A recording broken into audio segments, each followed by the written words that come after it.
guys!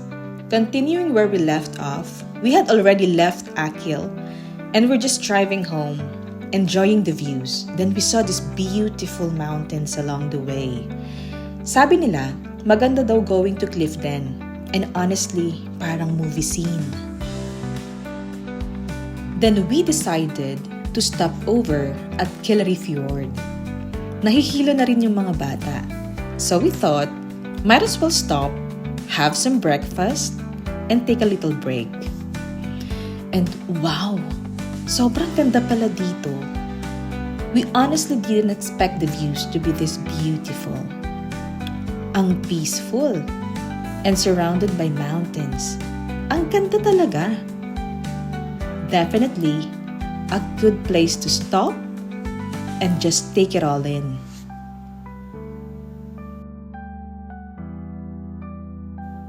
After that, we continued driving. And then, along the way, we saw Kylemore Abbey. We didn't even know we'd end up here. We were supposed to just go home. But, we decided to stop over. Hindi talaga siya part ng original plan namin. But, we thought, why not? And then, here we are. Kylemore Abbey. Honestly, we're so glad we decided to stop.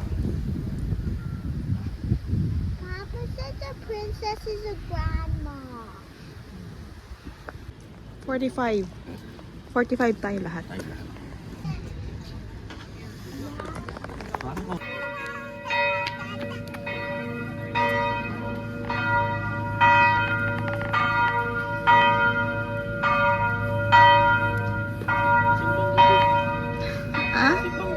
Simbang gabi.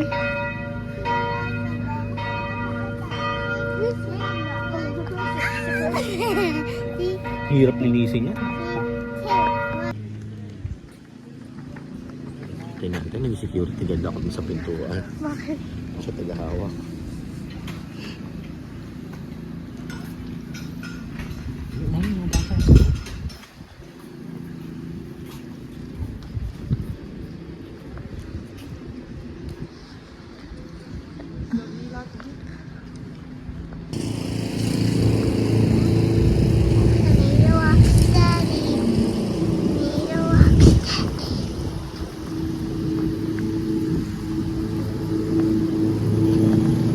Okay, come on, let's go. Keep going. Sure. Stop! So habang nasa loob tayo ng Kylemore Abbey, let me share a little bit about its story. Si Mitchell Henry and his wife, Margaret, had 9 children, 5 daughters and 4 sons. Pero sadly, they experienced some heartbreaking losses. Their daughter Margaret passed away at just 4 years old. And another daughter, Geraldine, tragically died in a carriage accident. And as someone who really loves books, na-fascinate talaga ako sa mga old books sa bookshelves. I even love the smell of old books. Most of them were about God, religion, philosophy, and government. Ang interesting isipin kung ano yung mga binabasa at pinag-aaralan nila noon. After the Henry family, Kylemore was later owned by the Duke and Duchess of Manchester. Then during World War I, the Benedictine nuns in Ypres, Belgium, were forced to leave because of the war. So in 1920, they came here to Kylemore and made this place their new home. Hindi lang nila ginawa itong monastery, they also established a girls' boarding school here in 1923. They became a big part of the life and history of Kylemore and helped preserve this beautiful place for generations.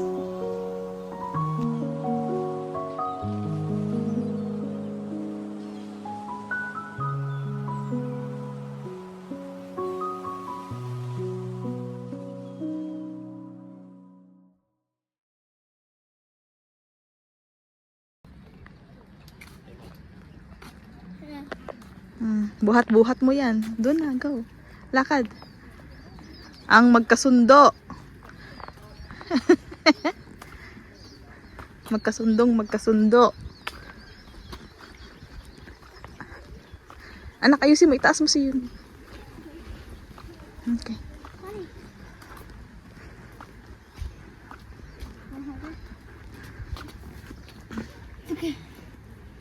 Palitan kaya. Yeah, I'm Palestine.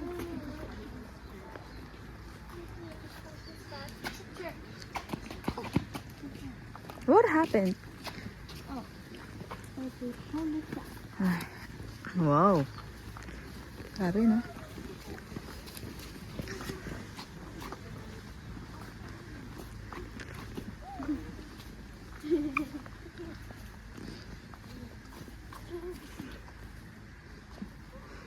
Basta. Wala nang water yan.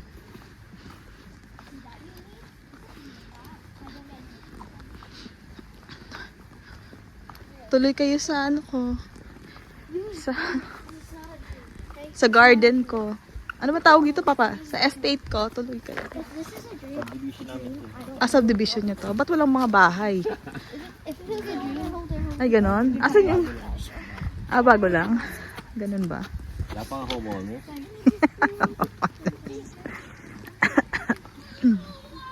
she's sad. The lake walk. Ginawa na kasi. Ano dito ano ko? Ano na? Can you put on her? They have bats. Bats. Mama, can you hold this for me? Oh, there are. Kalistad ah. Hawak ko na nga yun. Can I Sige. hold her and then? You're holding her? Hi, Pogi. You want her? Pogi, di ka nilalamig. There's great. Pogi ka kasi, no? Storks. Ay, gusto ko to. Papa, sa bahay natin may ganto dapat. Gusto ko yung ganto yung ano, What would you do if you saw? bakod. Hi, what would you do? Taas ng mga puno.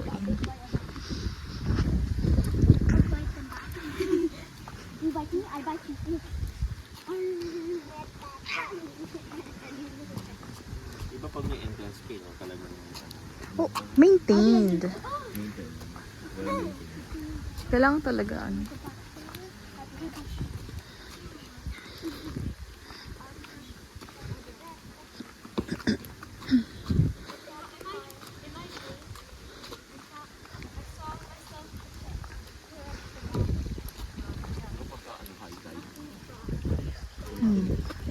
Ha? Ano?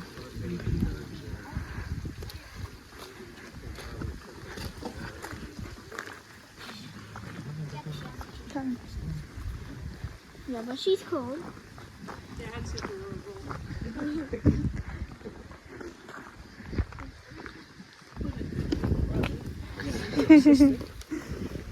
Take a picture while it lasts.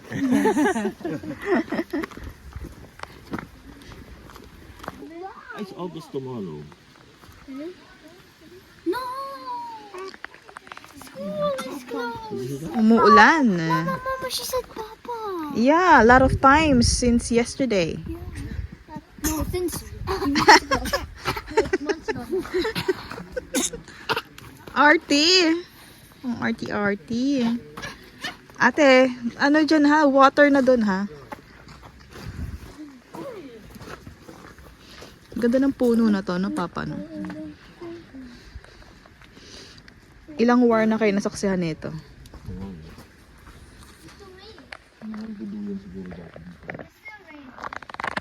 Oo naman, syempre. It's still raining. It's like drizzling. Dito man sa ano, makalagin mo. Para tumagal tayo ng lakad. Dali. Yes.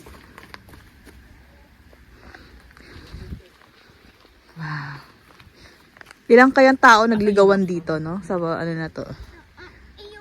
Nag-date. I'm like, you're so fat. Kung sabihin sana ako pero wag dala. Don't. Fat. Shut it.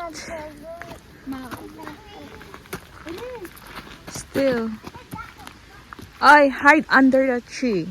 Hi, under my No, Papa, it's raining. Papa, let's go back. Saan tayo pupunta?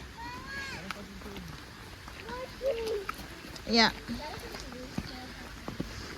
Alam mo, mas maganda doon.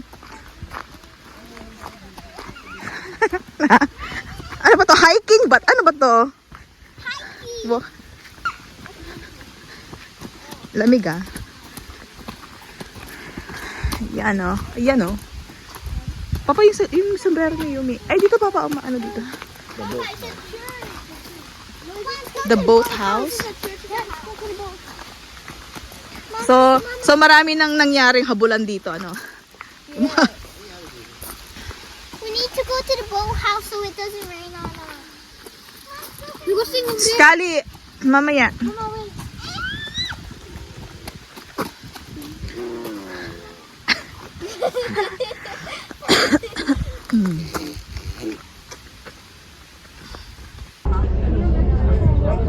Naiwan sila. Remember this?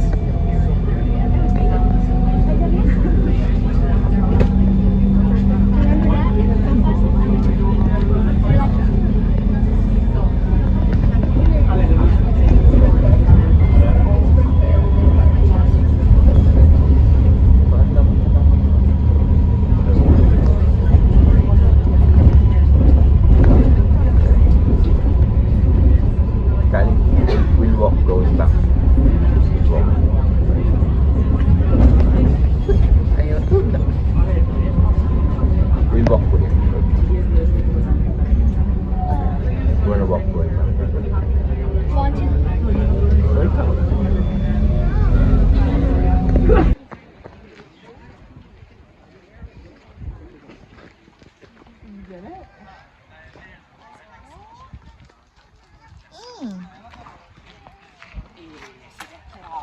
Let's go.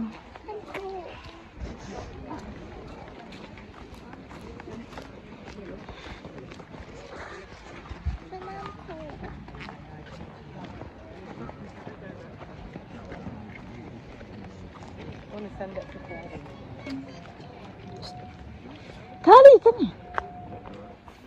Let's take a walk around the Victorian Walled Garden. Ang maganda dito, nasa same estate lang ang Kylemore Abbey at ang Victorian Walled Garden. So you can easily explore both in one visit.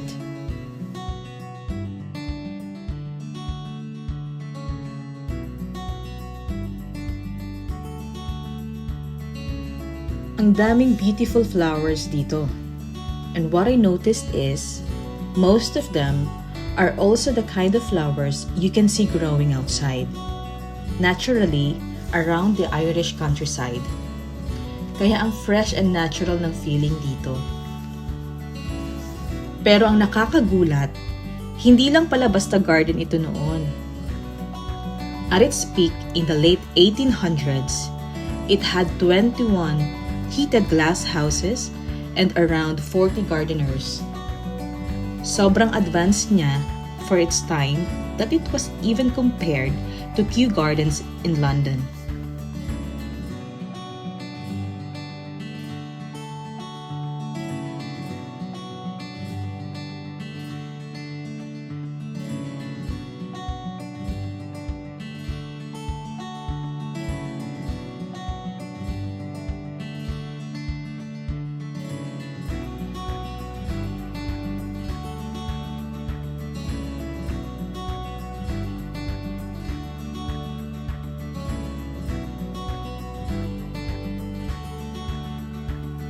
Dito rin makikita ang bothy or the workman's bothy.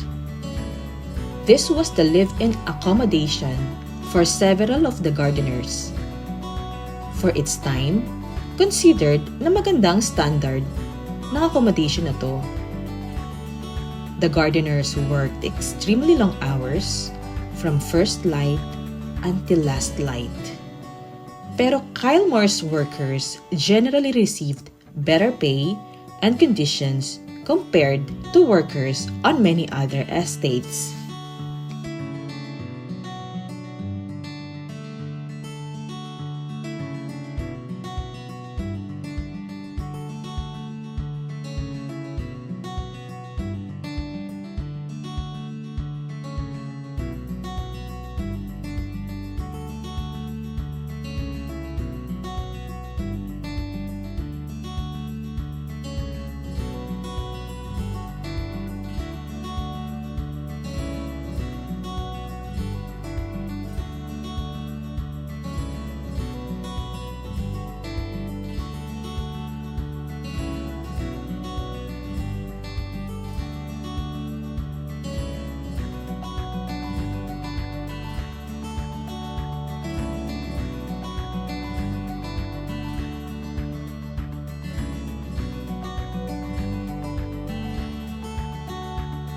And just nearby is the head gardener's house. Nasa prominent position ito overlooking the garden. So the head gardener had a good view of both the garden and the workers. Unlike many of the other garden buildings, the main structure of this house remained intact. It also became a home for some of the nuns' guests over the years. But then came the sad part. After the Henry family left in 1902, the garden was no longer maintained the way it used to be. The staff was drastically reduced, and eventually, the garden stood empty for years. Nature slowly took over, and the once magnificent garden fell into disrepair. Imagine, yung garden na dating puno ng gardeners, flowers, fruits, and exotic plants, naging overgrown and almost forgotten. Thankfully, in the 1990s, a major restoration began. It took years of digging, clearing, and researching old photographs and records to bring the garden back to life.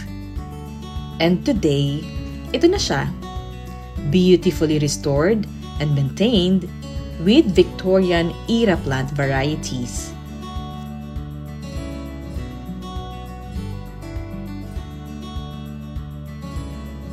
So kahit hindi na siya exactly as grand as it was during its golden days, you can still walk through here and imagine just how spectacular this garden must have been more than 100 years ago.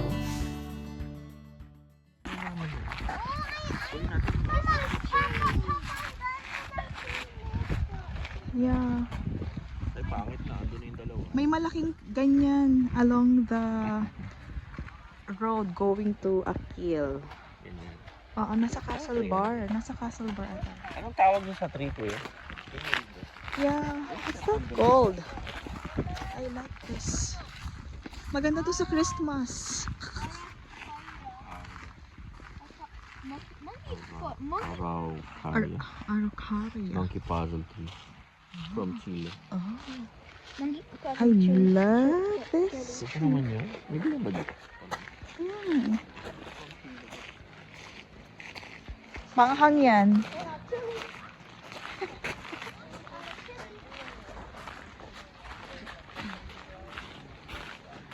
This was meant to be our house in 1920. I was lost and broken. You reached down and made me whole. Your mercy found me waiting. Your love restored my soul. In the silence and the struggle, you never turned away. Your grace has been my shelter, my hope and my stay.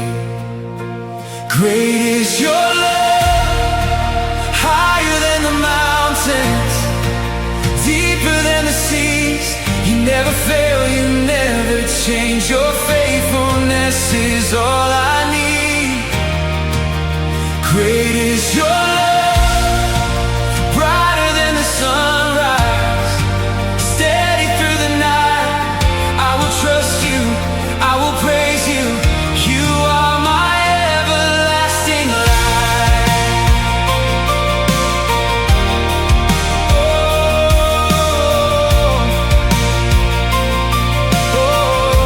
You calm the storms inside me. You're my anchor in the waves. You heal the wounds I carry. Your kindness never fades.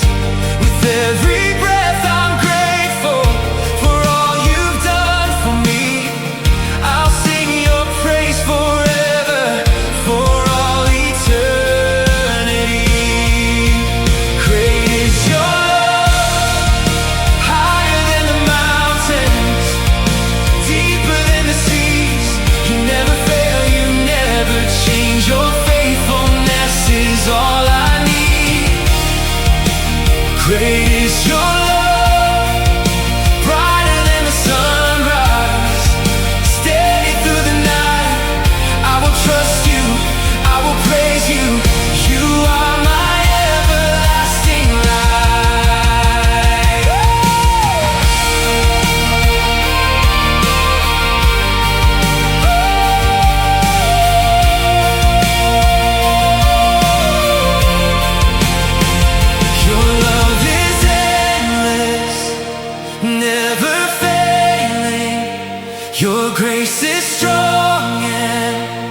never waning. I stand secure